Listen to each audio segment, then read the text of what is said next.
now. So since I have a small number of you in here right now, I'm going to ask you. I was thinking about canceling class on Wednesday, still being on the Zoom for anybody that wants to come talk to me about their drafts or about the paper. Any objections to that, or would you rather have class and not do? Well, would you rather have class or would you rather not have class? I guess is the question. No objections. Okay. I was like, if nobody says anything, then I get to decide, and then it's up to me. But you all will have to thank Justin and Kenneth now for saying, okay. Okay, so then, see, now more people are joining, so they don't get to decide, but you all did. The rest of the class can thank Kenneth and Justin. So we'll do that then. Because your final drafts are due this weekend, okay, they're due Sunday by midnight. I'm going to cancel class on Wednesday. I will be on the Zoom so that anybody that wants to bring me a draft, wants me to look over something, send it.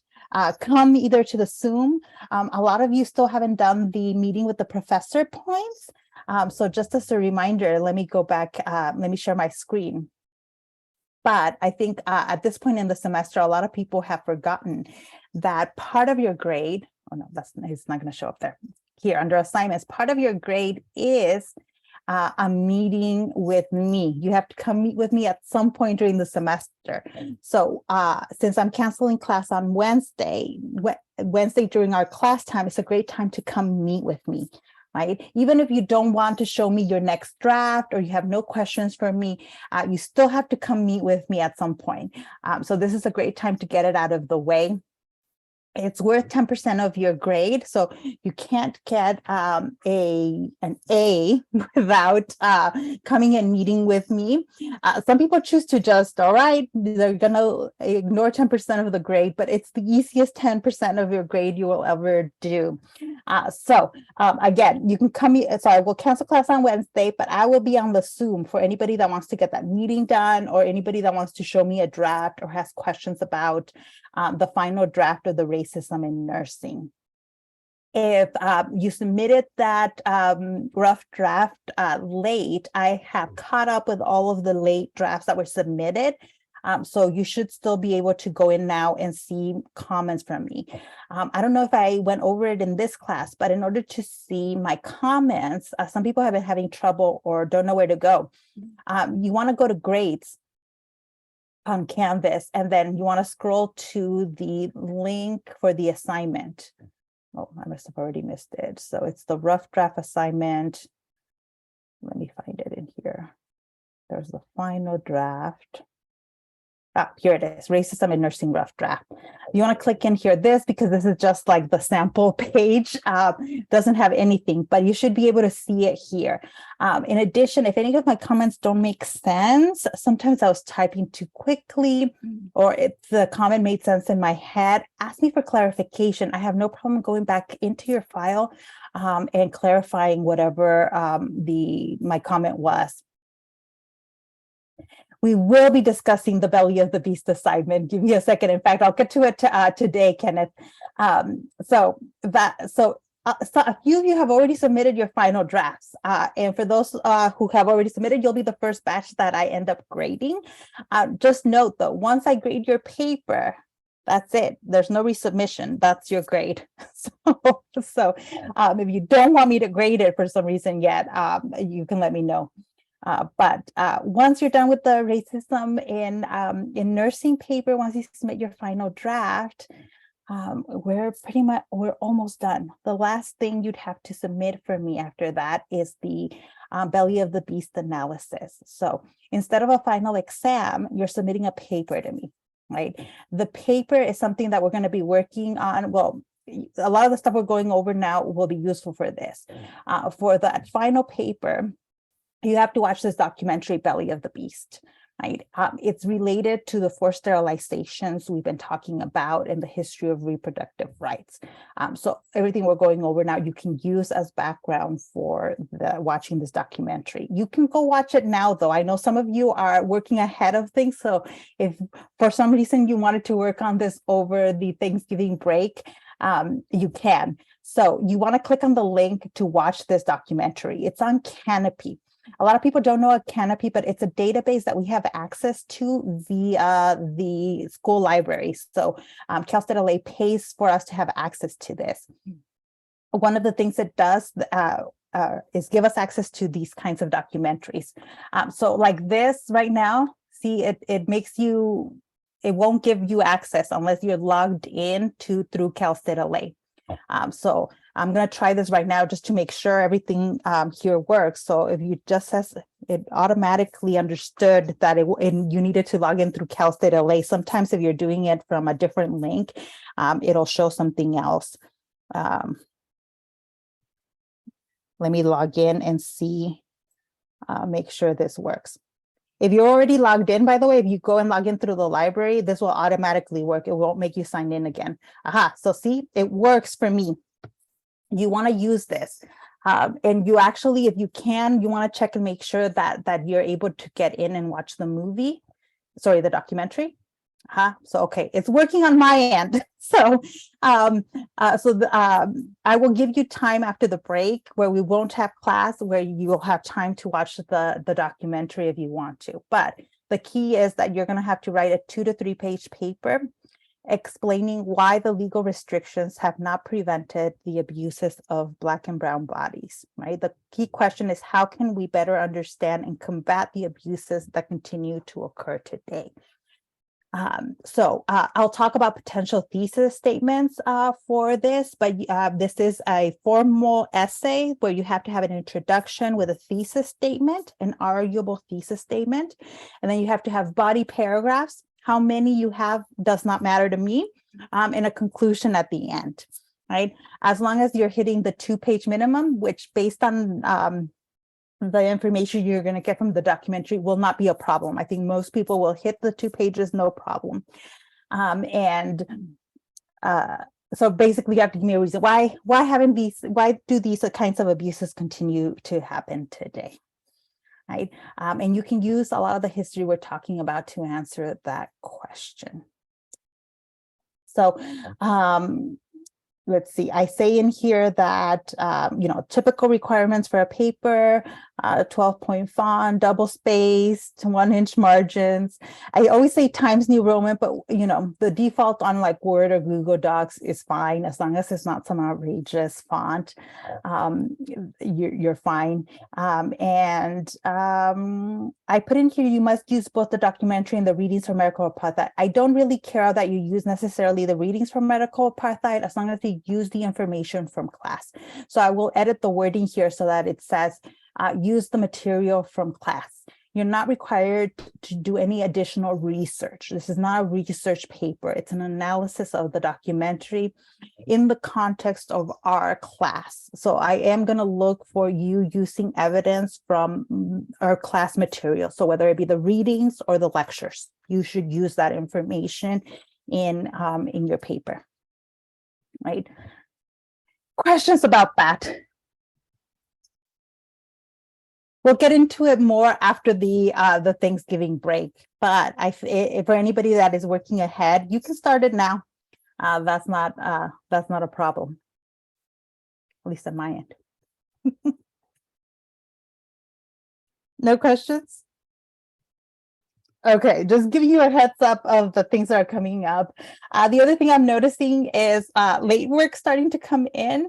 I do accept late work, and let's see, I will accept late work up until like final exam week. I just need time to grade it. That's why I have to cut off. I can be very flexible with due dates up until like the end of the semester. Then I'm flying out of California as soon as I submit my grades. So once that's done, it's done. So if there are any issues with grades, if you are submitting late work, you want to make sure you get all that done on time. And if you have any wiggle room in your schedule, now is the time to actually work through submitting any late work. No, I haven't been penalizing late work. The thing with the paper, though, you might think, aha, I can take extra time with the paper. But remember that after the Thanksgiving break, the semester moves really, really fast. You're not going to have a lot of time to to get everything done if you have a lot of things due in several classes. So I really want to encourage everybody to submit your final paper on the rate system in nursing on time. That way it's done, out of the way. You don't have to worry about that. But like I said, if I do accept late work, my cutoff for all late work, right? I will not accept any late work after my deadline. And my deadline is on here, December 9th. December 9th at midnight. I will not accept anything after that. It's done. Other than the belly of the beast analysis, which is due on the day of our final exam, December 14th. So that would be Wednesday of final exam week. Any other questions? All right, then let's talk about more controversial topics. We've been on a controversial bend in this class, but this fits under the theme of reproductive rights and the issues we've been talking about when it comes to like racism in medicine and in the kind of access that people have to different technologies, right? Whenever I tell any class that we're going to talk about Roe v. Wade or about the history of abortion, usually I get a lot of people really worried about it because we tend to think about abortion as a political issue or a moral issue. And it is. The topic of abortion, it involves politics and involves issues of morality or religion for some people. But the way I'm going to approach it is as a history topic. And I think that's what is often forgotten in public discussions of abortion, that there is a history. And later on, I'm going to talk about how both the Roe v. Wade decision and the most recent Supreme Court decision, which eliminated the right to abortion, the Dobbs decision. In both of those decisions, the Supreme Court justices used history to support their decision. Right. So this tells us, and to me, it tells me it's really important that we think about some of the history of abortion and that we have accurate information on it, especially if the history is going to be used to support legal decisions. Right. So my goal in these discussions is not to convince you of taking any kind of political stance or any stance on current laws. No, those will come in. But what's important to me is that we get a framework of how these topics have a history. They're not new. They haven't come up only in the modern times. And understanding some of the history can help you better understand these topics, whether you want to or not. As a lot of times, whether we want to think about a topic or not, politicians, commentators, lawmakers make it something we end up having to talk about or to vote on, for example. So let's start with thinking about the history of the law in the United States with regards to abortion. We already saw that contraception was legally prohibited in the United States for quite some time. When it comes to the issue of abortion, there was a history of abortion here before European arrival in what is now the United States. Right? Native communities had knowledge both of contraceptive techniques and abortion techniques. The most common were using herbs and roots that grow naturally in the United States to induce an abortion. And that knowledge was passed down usually through what we would now call midwives. Somebody in the community, in the Native community, would have that knowledge and it would be passed down from generation to generation. And in a lot of, in most Native communities, the abortion was not prohibited and it was not taboo either. It was not something that was frowned upon. It was something that was seen as a regular part of planning your family and negotiating reproduction. Right, so that's true for most Native communities in what is now the United States. So then, upon European arrival, things didn't change dramatically when it comes to abortion. Abortions continued to occur, and there was no law in the United States that prohibited abortion. There was no law initially. It's not going to be until later in the 19th century or the 1800s that laws begin to get passed that restrict access to abortion. Initially, there was no law restricting it. As a result, midwives and healthcare professionals, so this was the start of professionalizing medicine. So doctors are both, in charge of providing abortion care. Most common before the 20th century was for people to go to midwives. Midwives were the people you went to for most healthcare needs, especially for women. When it came to giving birth, people didn't trust doctors, right? They trusted midwives because midwives were trained by other midwives. And so there was a kind of generational knowledge that got passed down from midwife to midwife. And they usually had a lot of experience delivering babies and taking care of, being experts in women's health, especially.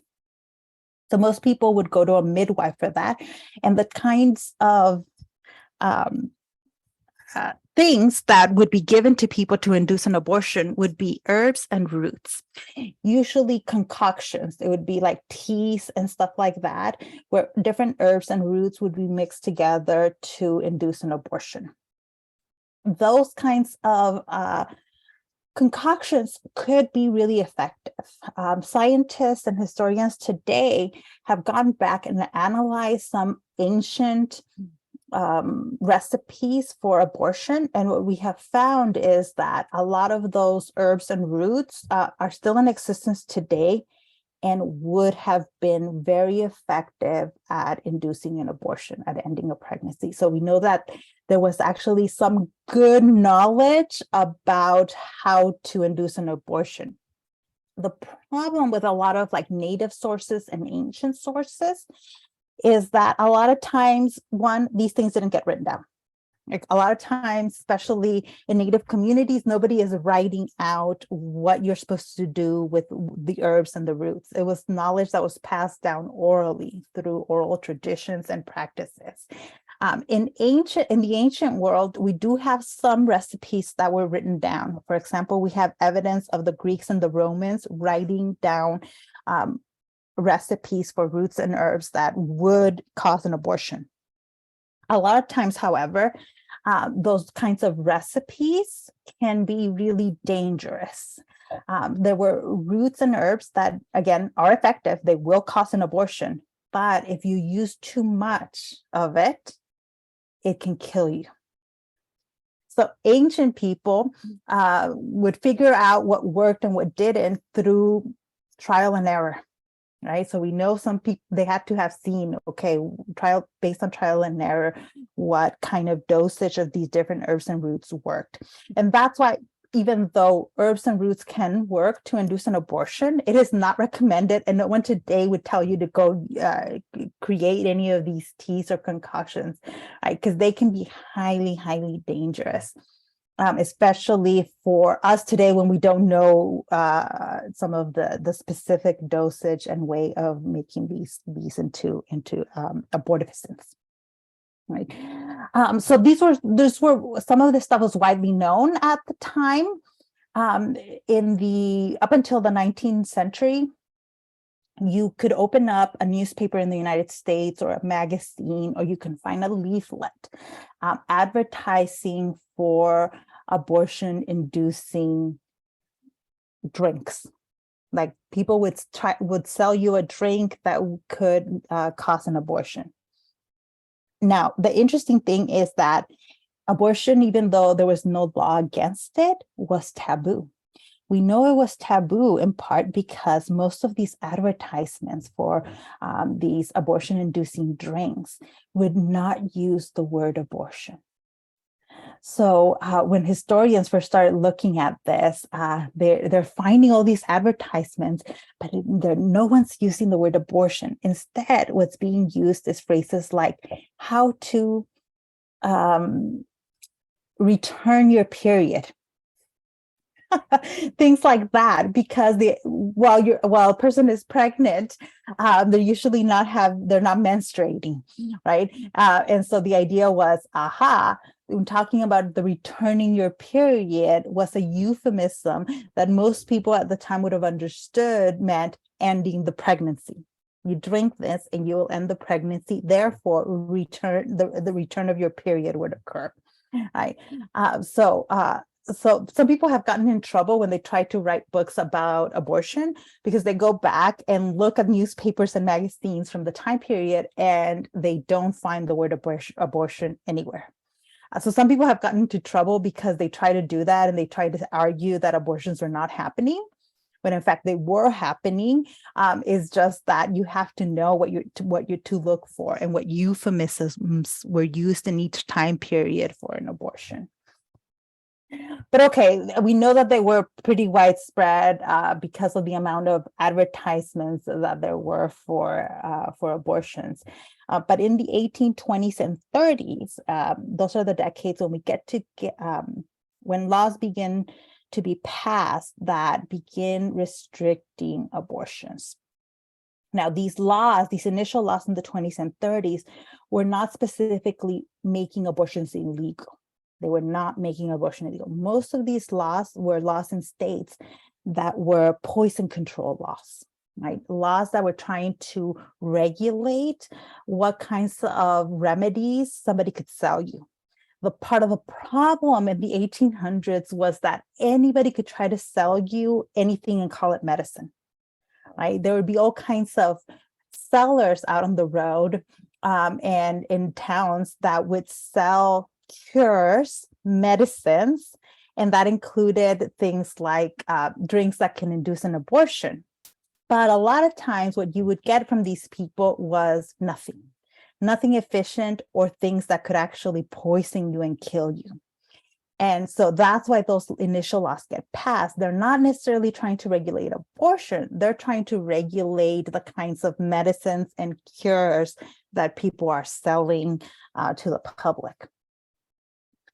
But by the 1860s, we start seeing states all over the US passing laws specifically banning abortion, making it illegal to have an abortion, right? So these are the first laws in the US that are specific to this. So it's really a rather kind of more modern thing, the regulation of abortion. Interestingly enough, a lot of the push for these laws come from doctors. It was doctors, and specifically the American Medical Association, so the largest organization of doctors in the United States, was pushing for laws that banned abortion.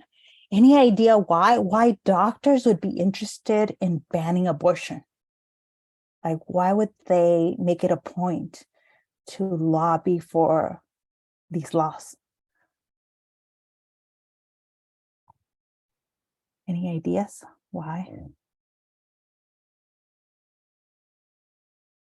Because remember, they didn't want to have anything to do with contraception. They didn't think contraception was a medical issue, but they were, or at least some of them were, very interested on the topic of abortion. Kenneth, yeah, that was a large part of it.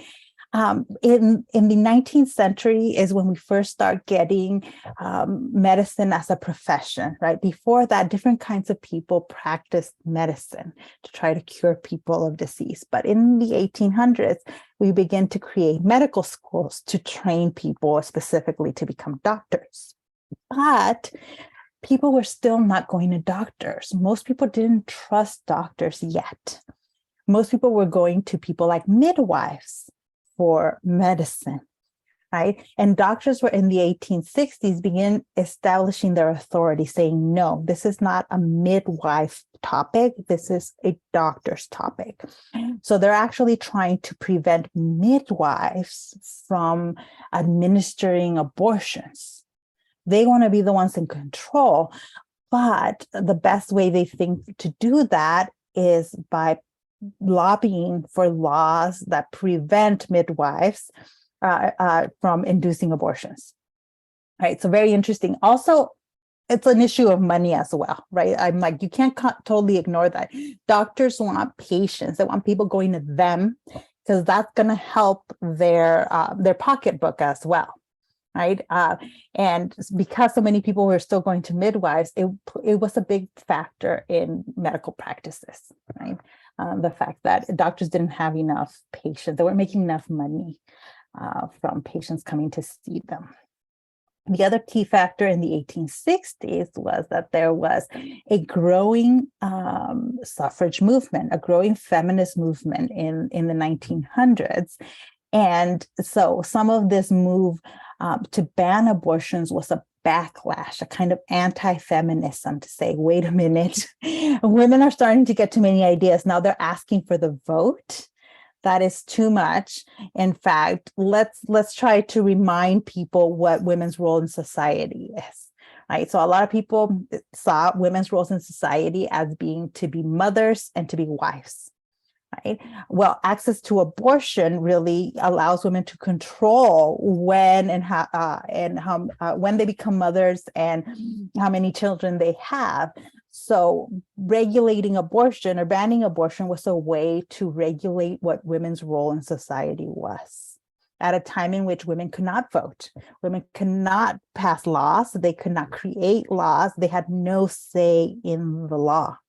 So it's really men trying to regulate women as women begin to demand more and more political and legal rights. Another element leading to the passage of these laws was xenophobia. At this point, a lot of immigrants coming into the United States were Catholic, especially immigrants coming from Italy, places like Italy. And for a lot of lawmakers, this was seen as a danger. Why would Catholics be dangerous to people in the United States? Because they're worried about Catholics in particular. They're not worried about Protestant immigrants. They're worried about Catholic immigrants. Any idea what their problem is with these Catholics? Yeah. In part, yeah. I mean, there was a huge break between Protestants and Catholics. And they oftentimes Catholics are called papists, right? Because the head of the Catholic Church is the Pope. And that raised a fear for many Americans who were Protestant. If you remember, a lot of Americans at the time were Protestant, and so they view Catholics as being too foreign, too other, right? And remember that a lot of these immigrants are not considered white, right? They're considered to be racially inferior, and on top of it, they're of a different religion. So they're seen as a problem by nativists, right? And then adding to that, at this time, Protestants tended to have smaller families, while Catholics tended to have larger families. And so Protestant commentators, politicians, and lawmakers are looking at that and they're seeing, wait a minute, we have a Protestant population where families are getting smaller and smaller. In the meantime, we're getting more and more immigrants who are coming in who are Catholic, and they're having large families. If we allow this to continue happening, then we're going to get Catholics outnumbering Protestants in this country. We cannot have that. So we need to get Protestants to have more babies. And one of the ways in which governments try to encourage and force people to have more babies is by banning abortion. Now, what effect do you think that had? Do you think that banning abortion led to people having more babies? having more kids?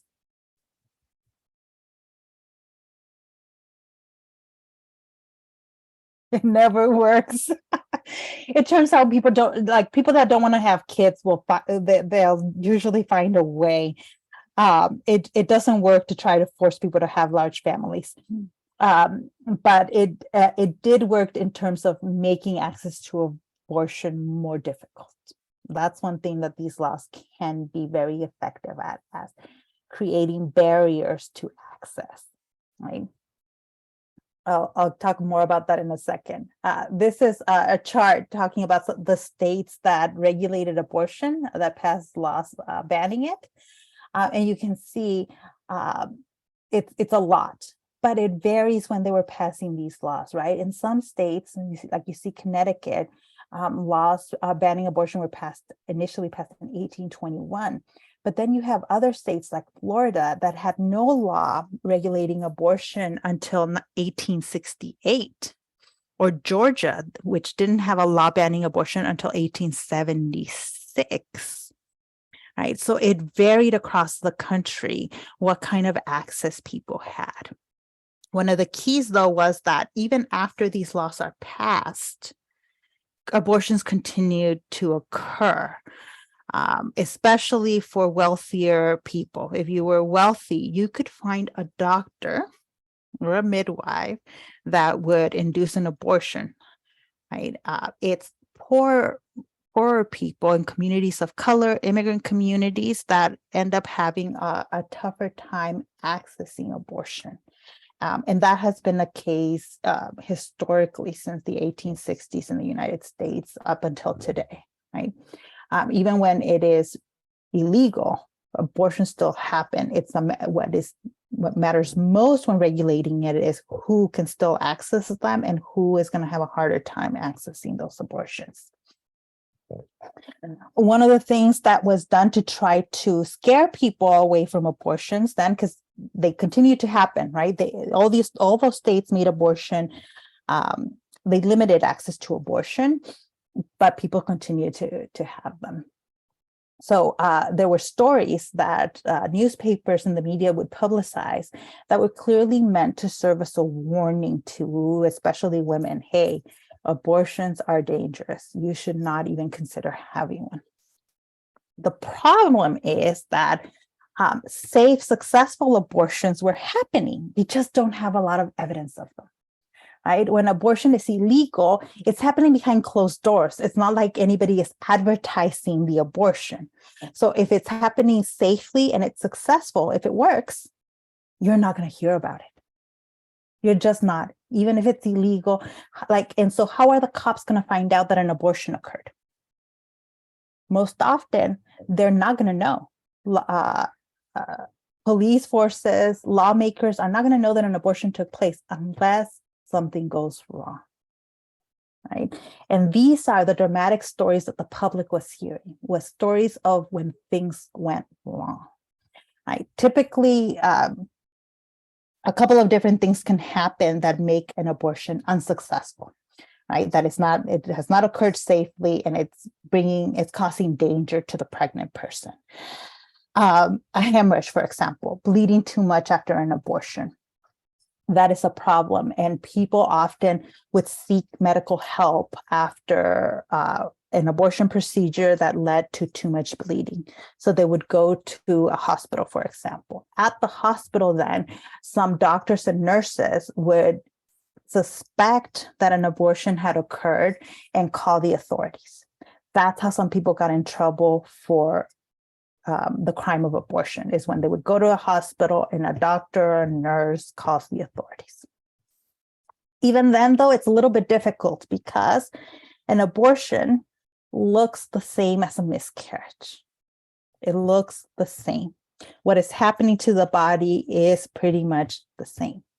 So unless there's a confession, authorities had limited abilities to prove that an abortion had occurred. You couldn't prove, if somebody's not admitting to it, you couldn't prove that it wasn't a miscarriage. And that's still true today. What was more common and the stories that got the most attention were the stories when a death occurs. Oftentimes, a death following an abortion procedure will occur, or at the time, it would occur after a partial abortion, right? When somebody tries to do an abortion and they don't actually complete the thing.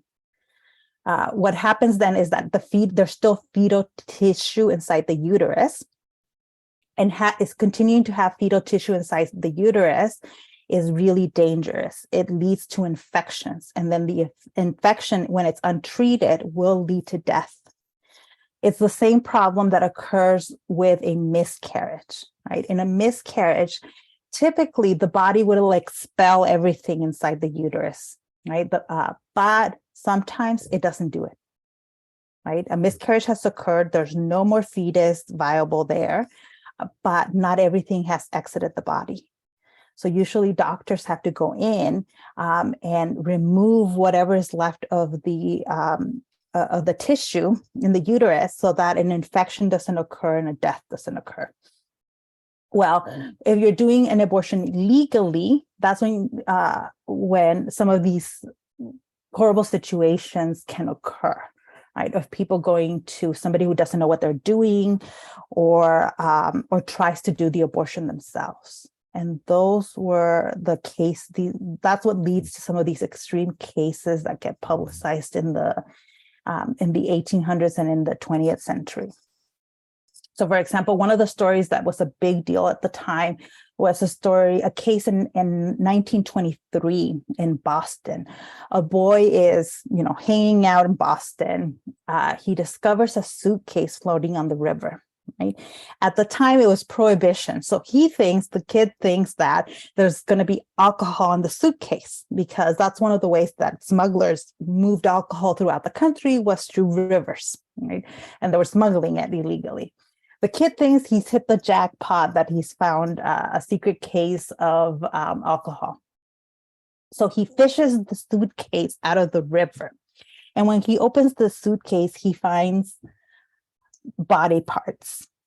The authorities determined that this was a young woman who was mutilated and then stuffed in a suitcase. So it's an incredibly gruesome and dramatic case, especially after the autopsy. The coroner's autopsy reveals that there was that an abortion occurred, that a partial abortion occurred. So what the authorities think happened was that the woman went to a doctor. They thought it was the doctor, at least that's the way the newspaper reported the story, that a doctor had performed an abortion, that the abortion had gone wrong, and that the woman died.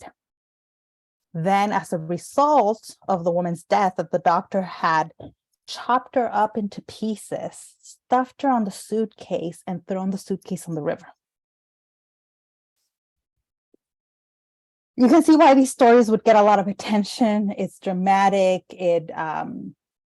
it's extreme, but it also spoke to the dangers of what the worst case scenario of what could happen from an illegal abortion. One of the things that's interesting is, as a result of these kinds of stories that were running around, most people, most juries, most judges, so in most cases where something goes wrong, the authorities find out about the illegal abortion and there's a prosecution, right? There's a trial to convict somebody of an abortion. Oftentimes, women were not blamed for the abortion.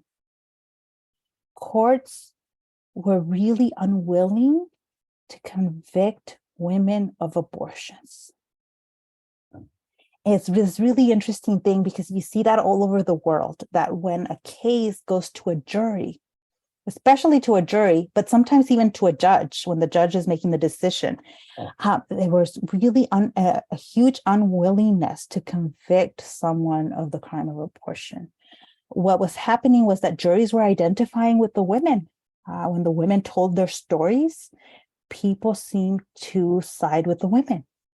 Even though they're admitting to doing something illegally, the juries were just unwilling to convict.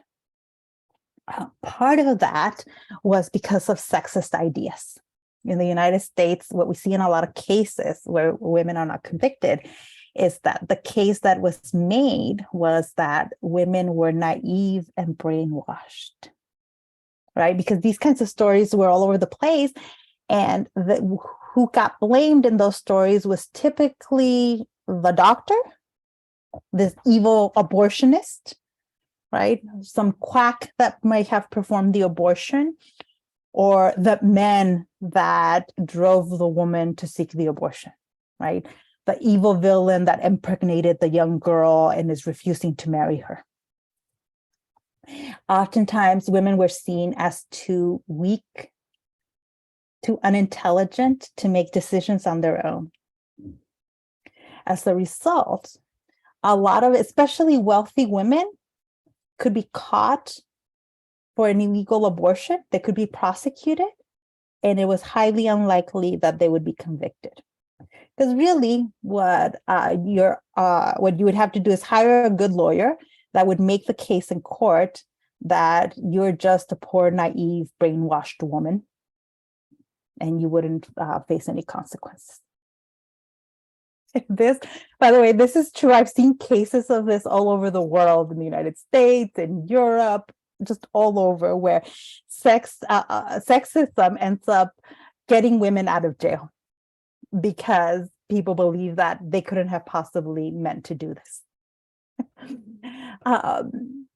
And so the goal for courts was that to protect women from unlicensed quacks, right? What a lot of lawmakers and judges were arguing was that women didn't know what they were doing. It's these unlicensed quacks that are responsible for the dangers of abortion. Interesting, because on the one hand, there were unlicensed quacks running around. There were people who didn't know what they were doing, trying to induce abortions.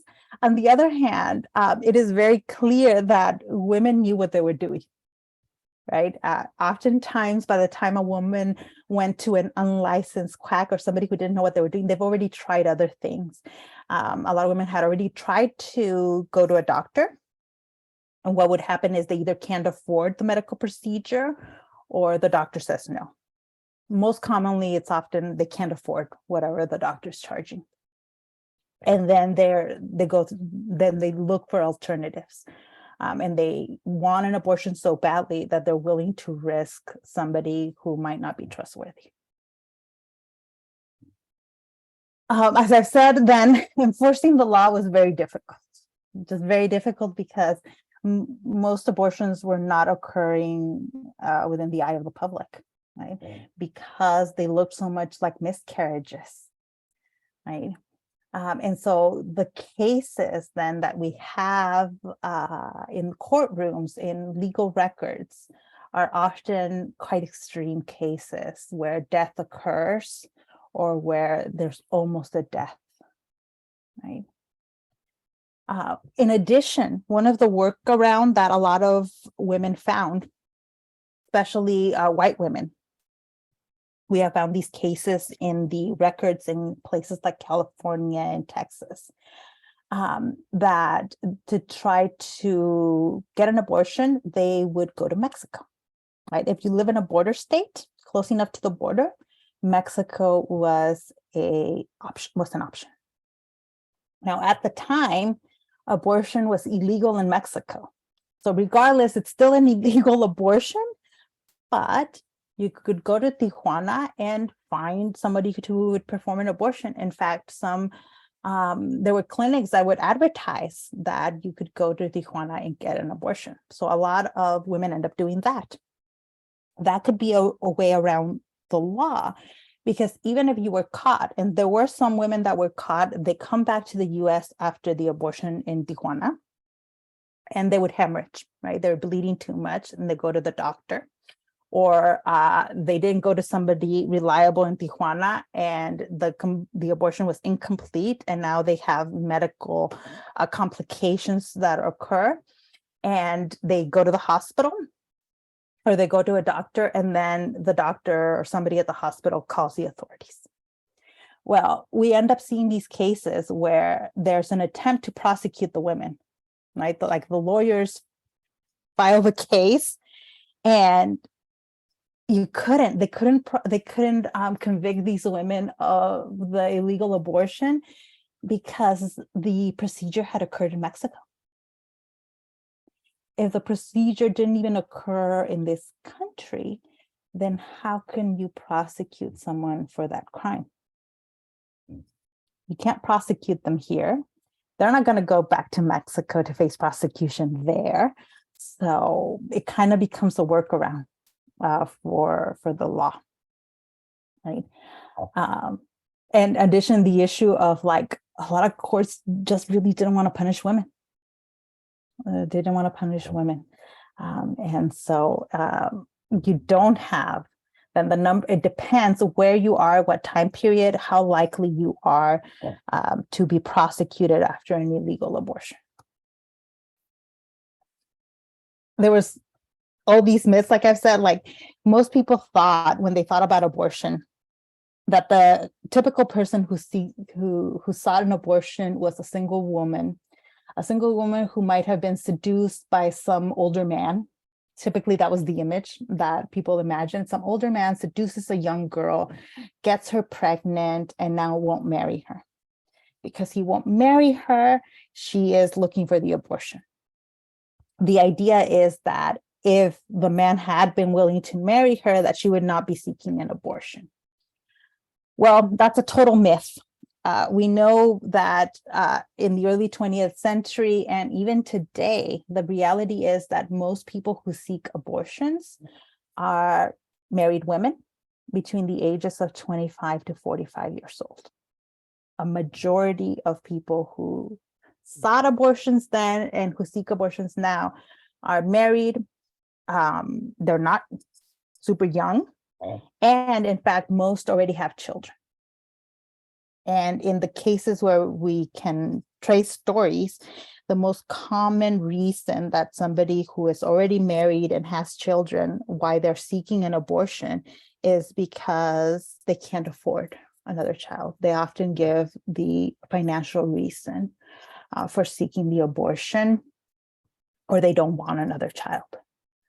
Sometimes it's for health reasons, and sometimes it's financial. Sometimes we don't know the cause. Either way, they don't want any more children, and are willing to go to extremes to get the abortion. Kenneth says racial supremacy seems to be a prevalent in this topic when you think about the U.S. government banned abortion, but allowed the sterilization of people of color and minorities with the racist reasoning they produce too many children and therefore were the cause of overpopulation. Absolutely. In fact, this is a huge problem for historians in terms of getting the stories of people, right? When you are writing a history book, you want to see how people are affected by it. Well, it turns out that most of the cases that reach a courtroom are of white women. White women were more likely to be prosecuted for the crime of abortion because authorities cared more about whether white women were having babies or not. They wanted white women to have babies, so they're more interested in stopping white women from getting abortions. If a Black or Indigenous or immigrant woman is seeking an abortion, that's more okay. That's more okay because, in fact, they don't want those populations to have children. And as Kenneth, as you said in the comment, they're actually actively trying to sterilize these women so that they don't have more children. Yeah, so it's absolutely always a racial issue. There's always impact that is different depending on race and ethnicity. Right? The other group of people that we normally see in the historical records are happening, like the reason they get caught, the reason some people get caught are because they didn't go to somebody who knew what they were doing. And maybe they didn't even go to somebody else. They tried to do the abortion themselves. Those, and something went wrong. But oftentimes, if something went right, if people know what they're doing, even if they're doing the abortion themselves, how do we know an abortion occurred? We don't know. This is the problem. Safe abortions are really hard to track down because it's a taboo subject, because it was illegal at the time. So people aren't even going to write it in their diaries, right? They're not going to write a letter talking about the abortion that they just had, and they're not going to put it in their diaries. So we just don't we don't have an accurate count of how many abortions were happening.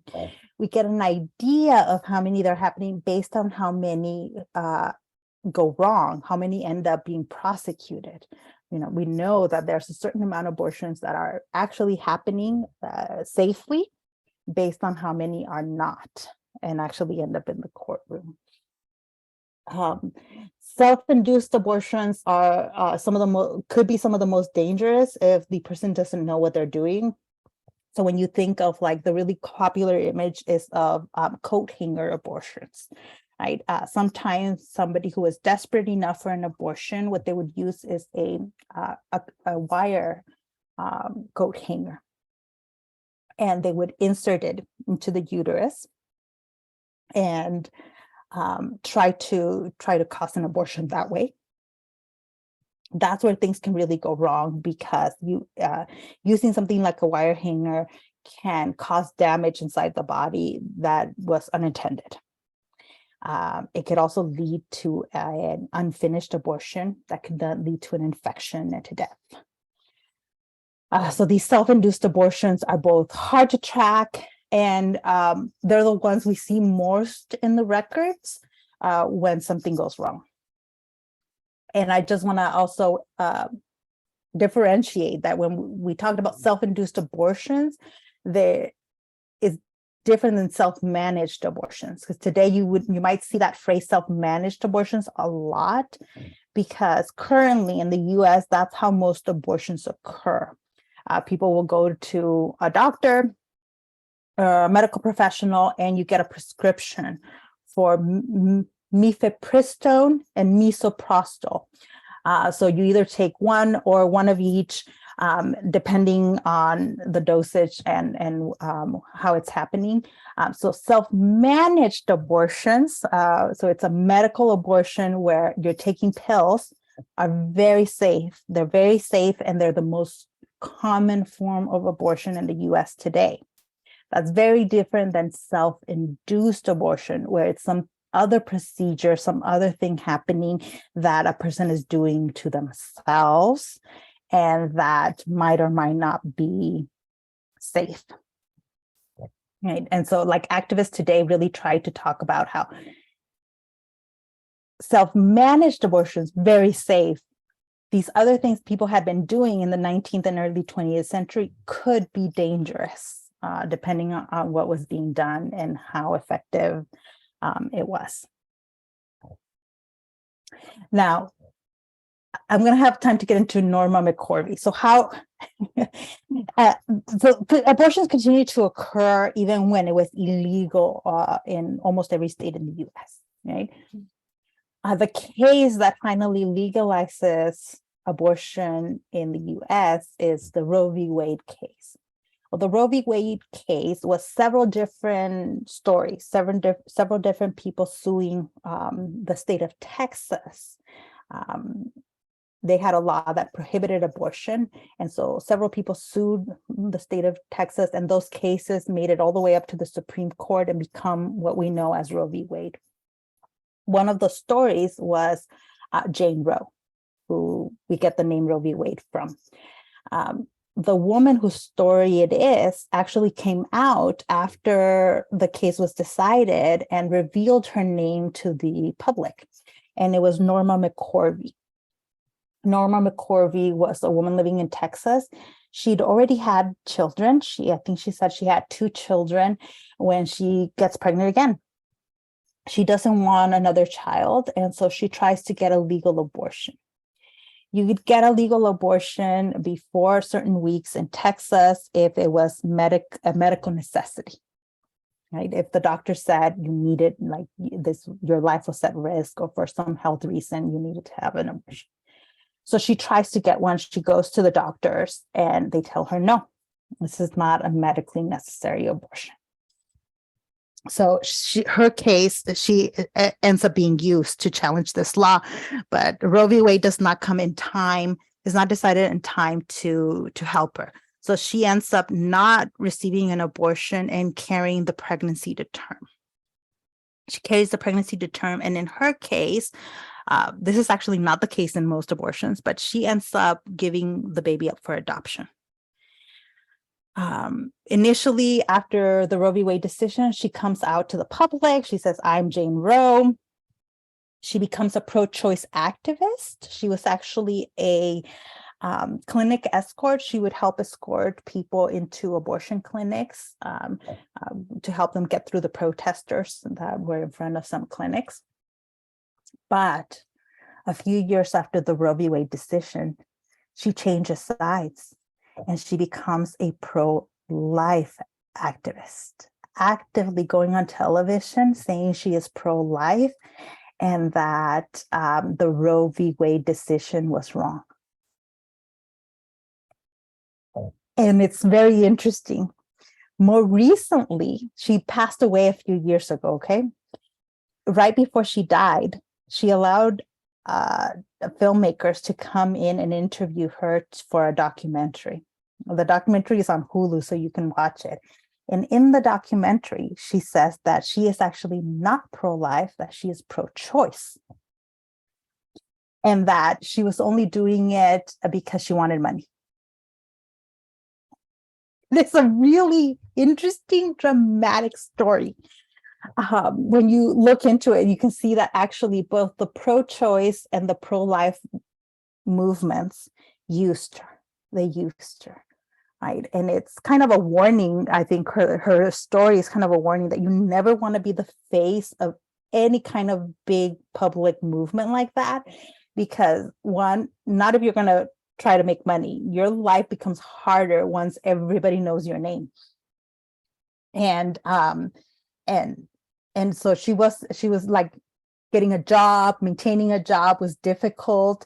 And like the pro-choice movement did not want to give her any money. They didn't want to pay her for what she was doing for the pro-choice movement. And the pro-life movement was apparently willing to pay her to be the face of the pro-life movement. So I'm going to play you a couple of different videos. So one is her when she was actively, like she was a pro-life activist. Okay, she went on Larry King Live, a show that's no longer on television. Some of us older folk might remember it. And she explains her position, her pro-life position at the time. All right, so I'm going to play it and then we'll talk about it afterwards. Let me know if the audio is off or anything in the chat. I want you to meet Jane Roe of the famed case Roe versus Wade. She is Norma McCorvey, and she's at our studios in New York. How, Norma, did you get to be Roe? Well, basically, Larry, I just went to, I found myself pregnant for the third time. I found out where an illegal abortion clinic was in Dallas. I went to it. It had been closed about a week before I had gotten there. I went away. Then I told the attorney who was handling the adoption case that I thought I wanted to have an abortion. Your baby was brought to term and adopted, right? Yes, sir, it was. So you never had an abortion? No, sir, I never have. And they then took you as their symbolic case to go to the court? Yes, sir. But I didn't attend any of the court hearings or testify or anything like that. Just knew you didn't want a baby? Yes. And why didn't you want a baby? Well, I already had 2 babies. You know, I just really didn't want to bring another child into this world. I knew I couldn't take care of it. And now your position is that it should go back to where it was? No abortions? Well, I would like to see Roe versus Wade overturned, but I'm not out trying to lobby any special interest groups or any legislators or senators, you know, to overturn it. The Lord's called me to open a crisis pregnancy center, and that's what I would like to do. Why do you think, Norma, that a woman should not have the right that she now has? Why would you take that right away? You may think it is a sin, you may think it's wrong, they may even be sad, but don't they have the right to be sad? They do have the right to be sad if they choose to. You know, it's a very sad thing when a woman wakes up in the middle of the night and she calls a clinic and she says, I want the baby. But the woman who doesn't do that, does she have the right to have an abortion? I don't really feel like she really wants that abortion. I think then will you not, if let's say we overturn it, do you fear the return of that clinic that closed in Dallas, the illegal one? Won't they come back? I'm sure they will, Larry.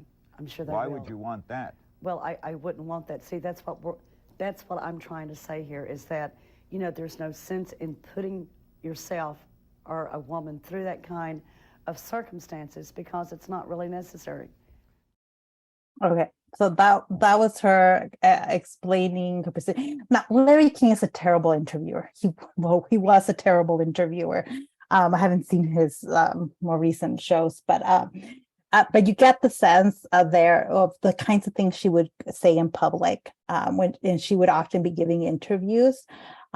Sometimes she would be paid to do the interviews, either by whoever's doing the interview or by one of the pro-life organizations she was working with. They would pay her to go on TV and explain her position.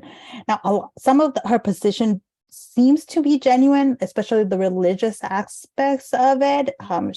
That's the reason she always gave for why she was pro-life, that she had a religious conversion as she was working in the abortion clinic as an escort, and that her religion prohibited, made her realize that abortion was wrong.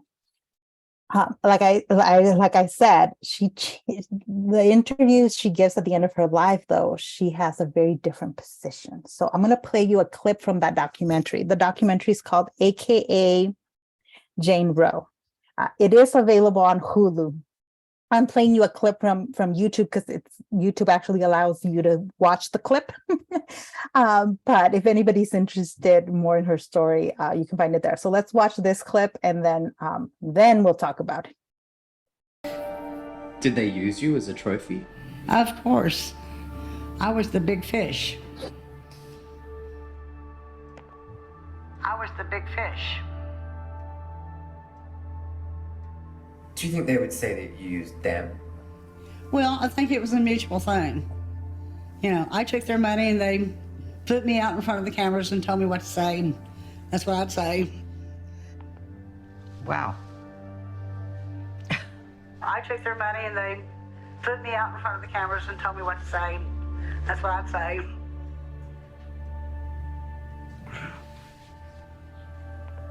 Wow. Give me an example of what you'd say. We've gathered here today to pay homage to the children that are being aborted in this abortuary. We're doing this because abortion is wrong. And I, as the former Jane Roe of Roe versus Wade, do regret signing the affidavit for the pro-abortion camps. That was probably about it. It was all an act. Yeah. I did it well, too. I am a good actress. Of course, I'm not acting now. I did it well, too.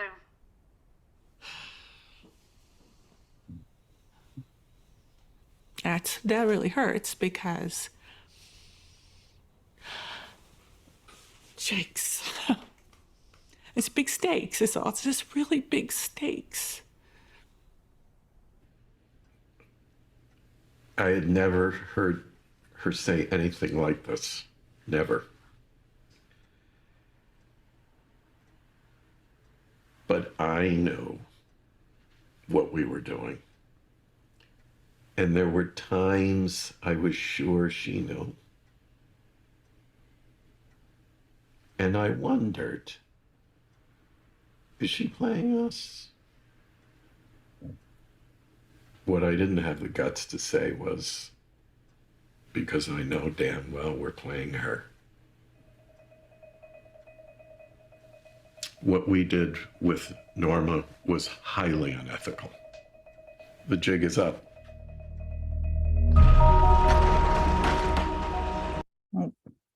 Sorry. So it's really interesting when you watch that. Her story itself is really interesting because she does all this flipping back and forth on it.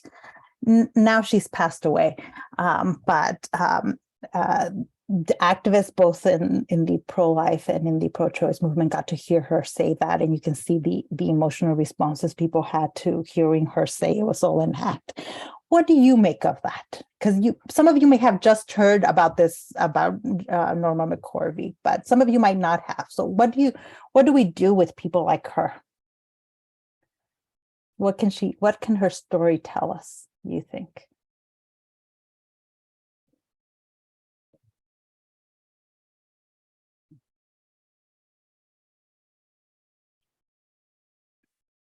Hard to say.